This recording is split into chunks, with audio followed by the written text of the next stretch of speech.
Bonjour. Au cours d'une vidéo précédente, nous avons vu l'importance de la demande systématique du mot de passe lors du chargement de nouvelles applications dans le système d'exploitation Linux pour préserver le système de l'intrusion de virus ou de logiciels malveillants.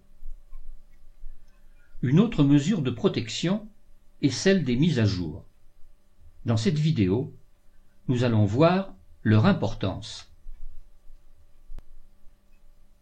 La communauté Ubuntu met régulièrement à jour le système dès qu'une faille est détectée ou lorsqu'un bug est signalé. Des améliorations sont également mises en place dès que celles-ci sont opérationnelles. Il est donc impératif, pour maintenir l'intégrité du système, de mettre en place ces mises à jour dès qu'elles sont proposées. Au démarrage de l'ordinateur, vous verrez apparaître l'icône du gestionnaire de mise à jour dans la barre des lanceurs.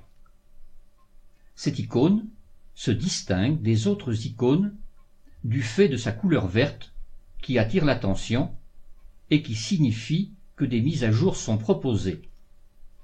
Cliquez sur cette icône. Une fenêtre s'ouvre et indique la quantité de mégaoctets à télécharger.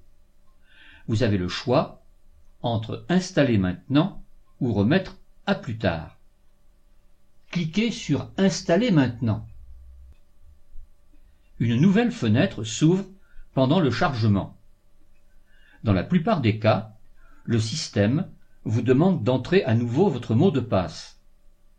Celui-ci est systématiquement demandé lorsque les mises à jour modifient les zones sensibles du système.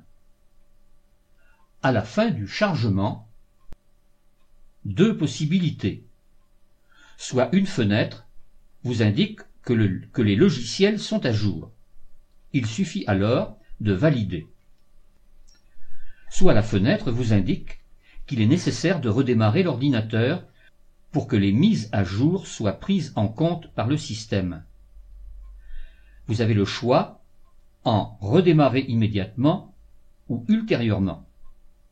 Cliquez sur l'option qui vous convient.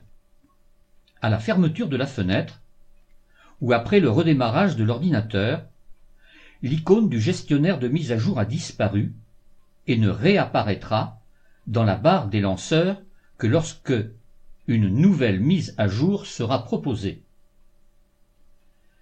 J'insiste sur le fait qu'il est impératif de mettre à jour le système dès l'annonce de ces mises à jour. C'est avec la demande systématique du mot de passe la condition essentielle qui explique le peu de vulnérabilité aux attaques des logiciels malveillants. J'expliquais dans une vidéo précédente que j'utilise Ubuntu depuis 2007. Je n'ai jamais eu, durant toute cette période, ni virus, ni logiciel malveillant. Pourtant, le système fonctionne sans la moindre protection supplémentaire. Si cette vidéo vous a plu, et si vous souhaitez continuer à découvrir Ubuntu, je vous donne rendez-vous dans les prochaines vidéos. N'oubliez pas de vous abonner à ma chaîne.